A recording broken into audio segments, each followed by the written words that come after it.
नमस्कार। आज हम भारतीय संविधान की उस बुनियाद पर नजर डालेंगे जिस पर देश की कह सकते हैं पूरी संरचना टिकी है। हम्म। हम बात करेंगे भारत की भौगोलिक पहचान की, मतलब इसका क्षेत्र कैसे तय होता है, हम्म। और हाँ, इससे भी अहम कि इस देश का नागरिक कौन कहलाता है। हम्म। तो बिना देर किए चलिए शुरू करते हैं संविधान के पहले दो हिस्सों पर, संघ और उसका राज्य क्षेत्र हम्म। और नागरिकता, ये खास चर्चा। बिल्कुल। संविधान का जो पहला भाग है वो हमें एक तरह से देश का नक्शा दिखाता है कि भारत की जमीन कहाँ तक है।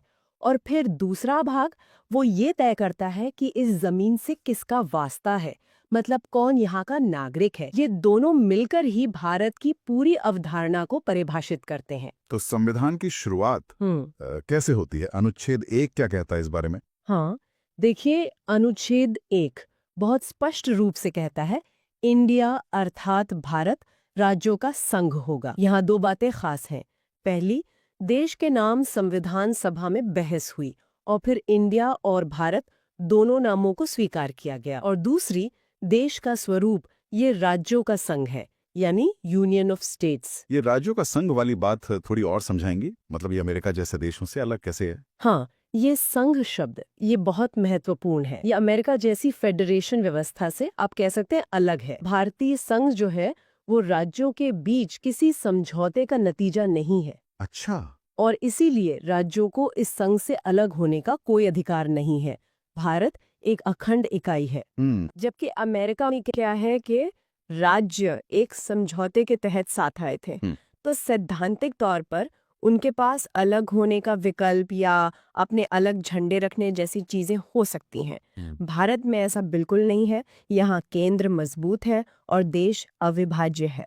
और हाँ, अनुच्छेद 1 ये भी बताता है कि भारत का राज्य क्षेत्र टेरिटरी ऑफ इंडिया हम्म। उसमें क्या क्या शामिल है, मतलब राज्यों के क्षेत्र जो पहली अनुसूची में दिए गए हैं, फिर केंद्र शासित प्रदेश यूनियन टेरिटरीज और वो अन्य क्षेत्र जिन्हें भारत सरकार भविष्य में हासिल कर सकती है। ठीक है, तो ये तो हुआ कि भारत क्या है, लेकिन क्या संसद भारत में नए राज्यों को शामिल कर सकती है, या जो राज्य पहले से हैं उनकी सीमाओं या नाम में बदलाव कर सकती है? हाँ, बिल्कुल।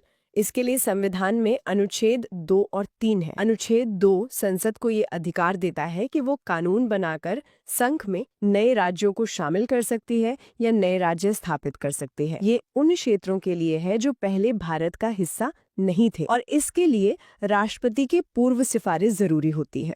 अच्छा, जैसे कोई उदाहरण? हाँ, इसका एक बहुत अच्छा उदाहरण है सिक्किम। सिक्किम पहले भारत का हिस्सा नहीं था, एक संरक्षित राज्य था, प्रोटेक्टोरेट।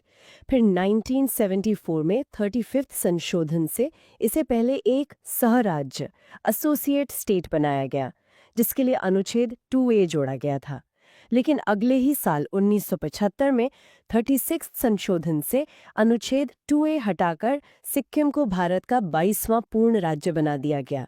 ये अनुच्छेद 2 की शक्ति का प्रयोग था। अच्छा, और जो राज्य पहले से भारत का हिस्सा है हम्म। उनमें बदलाव कैसे होते हैं? जैसे उत्तराखंड उत्तर प्रदेश से अलग होके बना। हाँ हाँ, वो अनुच्छेद 3 के दायरे में आता है। अनुच्छेद 3 संसद को शक्ति देता है कि वो भारत के भीतर किसी मौजूदा राज्य का क्षेत्र बढ़ा या घटा सकती है, उसकी सीमाएं बदल सकती है या फिर उसका नाम बदल सकती है। इसके लिए भी राष्ट्रपति की पूर्व सिफारिश जरूरी है। राष्ट्रपति उस प्रस्ताव को संबंधित राज्य विधानमंडल के पास उनका विचार जानने के लिए भेजते हैं। लेकिन वो मानना जरूरी नहीं है? नहीं, संसद उस विचार को मानने के लिए बाध्य नहीं है। यानी राज्यों की सीमाओं के मामले में केंद्र के पास काफी ज्यादा शक्ति है। बिल्कुल, ये भारत के संघीय ढांचे की एक खासियत है, जहाँ केंद्र राज्यों की तुलना में ज्यादा शक्तिशाली है। खासकर इस मामले में राज्यों की सीमाओं को बदलने के लिए उनकी सहमति अंतिम नहीं होती। उत्तर प्रदेश से उत्तराखंड का बनना या बिहार से झारखंड, मध्य प्रदेश से छत्तीसगढ़, ये सब अनुच्छेद 3 के तहत ही हुआ है। यहीं पर राज्यों के पुनर्गठन का सवाल भी आता है। आजादी के समय का भारत और आज का भारत, नक्शा तो काफी बदल गया है। ये कैसे हुआ? हाँ, ये एक बहुत जटिल प्रक्रिया थी, इसमें कोई शक नहीं। आजादी के समय ब्रिटिश भारत के प्रांत तो थे ही, उनके अलावा 550 से ज्यादा देशी रियासतें थीं। उनका भारत में विलय करना एक बहुत बड़ी चुनौती थी। इसमें सरदार पटेल और वीपी मेनन की भूमिका तो खैर निर्णायक रही। हाँ, सुना है। ज्यादातर रियासतें स्वेच्छा से शामिल हो गईं, लेकिन कुछ में दिक्कतें आईं, जैसे हैदराबाद, जैसे पुलिस कार्रवाई ऑपरेशन पोलो से शामिल किया गया, जूनागढ़ में जनमत संग्रह हुआ और जम्मू कश्मीर का विलय विलय पत्र के द्वारा हुआ। अब विलय के बाद राज्यों की अंदरूनी सीमाओं को तय करने की चुनौती थी और भाषा के आधार पर राज्यों की मांग बहुत जोर पकड़ रही थी। लेकिन शुरुआत में शायद सरकार इसके पक्ष में नहीं थी। सही कहा, शुरुआत में एस.के. धर आयोग बना 1948 में, फिर जेवीपी समिति बनी, जवाहरलाल नेहरू, वल्लभ भाई पटेल, पट्टाभी सीतारमैया, इन्होंने भाषाई आधार पर पुनर्गठन का विरोध किया। इनका मानना था कि प्रशासनिक सुविधा को प्राथमिकता देनी चाहिए, देश की एकता ज्यादा जरूरी है। लेकिन ये मांग तो मानी गई आखिरकार। हाँ, आंध्र प्रदेश के गठन के बाद ये हुआ। पोटी श्रीरामुलु जी ने तेलुगु भाषियों के लिए अलग राज्य की मांग को लेकर 56 दिन का अनशन किया और उनकी मृत्यु हो गई। उसके बाद काफी जन आंदोलन हुआ और दबाव में अक्टूबर 1953 में मद्रास प्रेसिडेंसी से अलग करके तेलुगु भाषियों के लिए आंध्र प्रदेश बनाया गया। ये भाषा के आधार पर बना पहला राज्य था। इसके बाद सरकार ने फिर फजल अली की अध्यक्षता में राज्य पुनर्गठन आयोग बनाया 1953 में ही। इस आयोग ने 1955 में अपनी रिपोर्ट दी और भाषा को राज्यों के पुनर्गठन का मुख्य आधार मान लिया। लेकिन एक बात और कही कि एक भाषा एक राज्य का सिद्धांत ठीक नहीं है। मतलब भाषा एक आधार हो पर राष्ट्रीय एकता, वित्तीय और प्रशासनिक व्यवहार्यता भी देखी जाए। अच्छा, मिला जुला रुख था। बिल्कुल। और इसी आयोग की सिफारिशों पर राज्य पुनर्गठन अधिनियम 1956 बना और साथ ही 7वां संविधान संशोधन भी हुआ। 1 नवंबर 1956 को 14 राज्य और 6 केंद्र शासित प्रदेश अस्तित्व में आए और उसके बाद भी ये प्रक्रिया चलती रही। जैसे 1960 में बॉम्बे से महाराष्ट्र और गुजरात बने, 1966 में पंजाब का पुनर्गठन हुआ, पूर्वोत्तर में नए राज्य बने। ये सब अनुच्छेद 3 के तहत ही संभव हुआ। लेकिन एक और अहम सवाल है, क्या अनुच्छेद 3 के तहत भारत अपनी जमीन किसी दूसरे देश को दे सकता है? नहीं, ये बहुत महत्वपूर्ण बिंदु है। 1960 में एक मामला आया था, बेरुबारी संघ मामला। उसमें सुप्रीम कोर्ट ने ये साफ कर दिया था कि अनुच्छेद 3 सिर्फ देश के अंदर राज्यों की सीमाओं में फेरबदल की इजाजत देता है। ये संसद को भारत का कोई क्षेत्र किसी विदेशी देश को सौंपने का अधिकार नहीं देता। अच्छा। ऐसा करने के लिए संविधान में अनुच्छेद 368 के तहत संशोधन करना जरूरी है। हाँ, ठीक है। इसीलिए शायद वो बेरुबारी क्षेत्र पाकिस्तान को देने के लिए 19वां संशोधन हुआ था और हाल में बांग्लादेश के साथ भूमि अदला बदली के लिए 100वां संशोधन 2015। बिल्कुल सही, यही फर्क है। अनुच्छेद 4 भी यही कहता है। अनुच्छेद 4 क्या कहता है कि अनुच्छेद 2 नए राज्य जोड़ना या अनुच्छेद 3 मौजूदा राज्यों में बदलाव के तहत अगर कोई कानून बनता है, भले ही उससे पहली अनुसूची राज्यों की सूची या चौथी अनुसूची राज्यसभा सीटों का आवंटन में बदलाव हो, उसे संविधान संशोधन नहीं माना जाएगा। यानी उसे साधारण बहुमत से पास किया जा सकता है। हाँ, उसे संसद साधारण बहुमत से पास कर सकती है, मतलब सदन में मौजूद और वोट देने वाले आधे से ज्यादा सदस्यों की सहमति से। लेकिन देश का क्षेत्र किसी और को देना एक बड़ा कदम है, जिसके लिए अनुच्छेद 368 वाली प्रक्रिया अपनानी होगी, जिसमें विशेष बहुमत, आमतौर पर सदन की कुल सदस्य संख्या का बहुमत और उपस्थित व मतदान करने वालों का 2/3 बहुमत की जरूरत होती है। तो ये तो हुई भारत के क्षेत्र की बात कि ये कैसे बनता है, बदलता है और इसकी सीमाएं क्या हैं। अब आते हैं दूसरे हिस्से पर। इस क्षेत्र में रहने वाले लोग यानी नागरिक। संविधान का भाग 2 इसी से जुड़ा है ना? जी हाँ, संविधान का भाग 2 जिसमें अनुच्छेद 5 से 11 है, वो नागरिकता के बारे में है। पर यह समझना जरूरी है कि ये अनुच्छेद मुख्य रूप से संविधान लागू होने के समय यानी 26 जनवरी 1950 को कौन भारत का नागरिक होगा ये तय करने के लिए थे।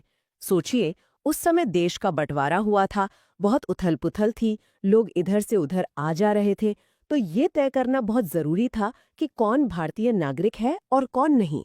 हाँ, वो तो मुश्किल समय रहा होगा। बिल्कुल। जैसे अनुच्छेद 5 उन लोगों की बात करता है जो संविधान लागू होने पर भारत में रह रहे थे, जिनका भारत में अधिवास यानी डोमिसाइल था और कुछ शर्तें पूरी करते थे, जैसे भारत में जन्म या माता पिता का भारत में जन्म या संविधान लागू होने से ठीक पहले कम से कम 5 साल से भारत में रह रहे हों। फिर अनुच्छेद 6 पाकिस्तान से भारत आए लोगों की नागरिकता के बारे में था। अनुच्छेद 7 उन लोगों के बारे में जो पहले पाकिस्तान गए लेकिन फिर लौट आए।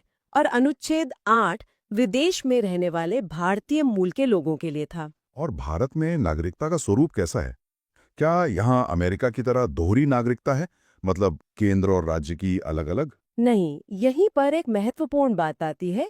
भारत में एकल नागरिकता है, सिंगल सिटीजनशिप। अनुच्छेद 9 साफ कहता है कि अगर कोई व्यक्ति अपनी मर्जी से किसी दूसरे देश की नागरिकता ले लेता है तो उसकी भारतीय नागरिकता अपने आप खत्म हो जाएगी। अच्छा, होते हैं किसी राज्य के नागरिक नहीं। इससे देश की एकता को बल मिलता होगा। बिल्कुल, यही उद्देश्य था। अनुच्छेद 10 नागरिकता के बने रहने की गारंटी देता है, मतलब आपकी नागरिकता बनी रहेगी बशर्ते संसद कोई कानून न बना दे। और अनुच्छेद 11 ये संसद को पूरी शक्ति देता है कि वो भविष्य में नागरिकता कैसे दी जाएगी या कैसे समाप्त होगी, और नागरिकता से जुड़े किसी भी अन्य मामले पर कानून बना सकते हैं। तो मतलब अनुच्छेद 5 से 11 तो उस समय संविधान लागू होने के वक्त के लिए थे। आज नागरिकता कैसे मिलती है या खत्म होती है, उसके लिए क्या व्यवस्था है? उसके लिए संसद ने अनुच्छेद 11 से मिली शक्ति का इस्तेमाल करके एक कानून बनाया है, नागरिकता अधिनियम 1955, सिटीजनशिप एक्ट 1955। यही कानून आज नागरिकता के मामलों को नियंत्रित करता है। और हाँ, समय समय पर इसमें कई संशोधन भी हुए हैं, जैसे 1986, 1992, 2003, 2005, 2015 और हाल ही में 2019 में। तो ये कानून क्या कहता है, नागरिकता कैसे मिलती है इसके तहत? ये कानून मुख्य रूप से नागरिकता पाने के 5 तरीके बताता है। पहला, जन्म से, बाय बर्थ, मतलब भारत में जन्मे व्यक्ति। हालांकि इसके नियम समय के साथ थोड़े सख्त हुए हैं। अच्छा, कैसे? देखिए, 1 जुलाई 1987 से पहले भारत में जन्मा कोई भी व्यक्ति जन्म से नागरिक था। फिर 1987 से 2004 के बीच जन्मे लोगों के लिए शर्त लगी कि जन्म के समय उनके माता-पिता में से कम कोई एक भारतीय नागरिक हो। और 3 दिसंबर 2004 के बाद जन्मे लोगों के लिए शर्त है कि या तो दोनों माता-पिता भारतीय हो या फिर एक भारतीय हो और दूसरा अवैध प्रवासी न हो। ये बदलाव महत्वपूर्ण है। और दूसरा तरीका? दूसरा है वंश द्वारा, बाय डिसेंट, यानी कोई व्यक्ति जिसका जन्म भारत के बाहर हुआ हो लेकिन जन्म के समय उसके माता या पिता में से कोई भारतीय नागरिक हो। पहले ये अधिकार सिर्फ पिता के भारतीय होने पर मिलता था। 1992 में माता को भी शामिल किया गया। इसमें भी बाद में जन्म का पंजीकरण जैसी शर्तें जोड़ी गईं। ठीक है। तीसरा है पंजीकरण द्वारा, बाय रजिस्ट्रेशन। ये कुछ खास श्रेणियों के लोगों के लिए है, जैसे भारतीय मूल के व्यक्ति जो कुछ समय से भारत में रह रहे हों, या कोई व्यक्ति जिसने भारतीय नागरिक से शादी की हो और आवेदन से पहले 7 साल भारत में रह चुका हो वगैरह। चौथा है देशीकरण द्वारा, बाय नेचुरलाइजेशन। ये उन विदेशी नागरिकों के लिए जो भारत में नागरिकता चाहते हैं। इसके लिए कुछ शर्तें हैं, जैसे वो भारत में एक लंबी अवधि, आमतौर पर कुल मिलाकर 12 साल, जिसमें आवेदन से ठीक पहले 1 साल लगातार रहना शामिल हो, तक रहे हो, उनका चरित्र अच्छा हो, संविधान की 8वीं अनुसूची में शामिल किसी एक भाषा का उन्हें ज्ञान हो और वो अपने देश की नागरिकता छोड़ने की घोषणा करें। और पांचवा है क्षेत्र समाविष्ट होने पर, बाय इनकॉर्पोरेशन ऑफ टेरिटरी। मतलब अगर कोई नया इलाका भारत में शामिल होता है तो भारत सरकार अधिसूचना जारी करके वहां के निवासियों को भारत का नागरिक घोषित कर सकती है, जैसे गोवा या सिक्किम के मामले में हुआ। अच्छा, तो ये तो हुए नागरिकता पाने के तरीके। और नागरिकता छीनी कैसे जा सकती है, ये खत्म कैसे होती है? हाँ, नागरिकता अधिनियम 1955 में नागरिकता समाप्त होने के भी 3 तरीके बताए गए हैं। पहला है स्वेच्छा से त्याग, रिनंसिएशन। कोई भी वयस्क भारतीय नागरिक घोषणा करके अपनी नागरिकता छोड़ सकता है। अगर वो ऐसा करता है तो उसके नाबालिग बच्चों की नागरिकता भी खत्म हो जाती है, हालांकि वो 18 साल के होने पर वापस आवेदन कर सकते हैं। दूसरा है बर्खास्तगी, टर्मिनेशन। ये तब होता है जब कोई भारतीय नागरिक जानबूझकर अपनी मर्जी से किसी दूसरे देश की नागरिकता ले लेता है। जैसे ही वो ऐसा करता है, उसकी भारतीय नागरिकता अपने आप खत्म हो जाती है, क्योंकि भारत में दोहरे नागरिकता की इजाजत नहीं है। और तीसरा है वंचित किया जाना, डेप्रिवेशन। ये सरकार द्वारा नागरिकता छीनने की प्रक्रिया है, लेकिन ये कुछ गंभीर मामलों में ही हो सकता है।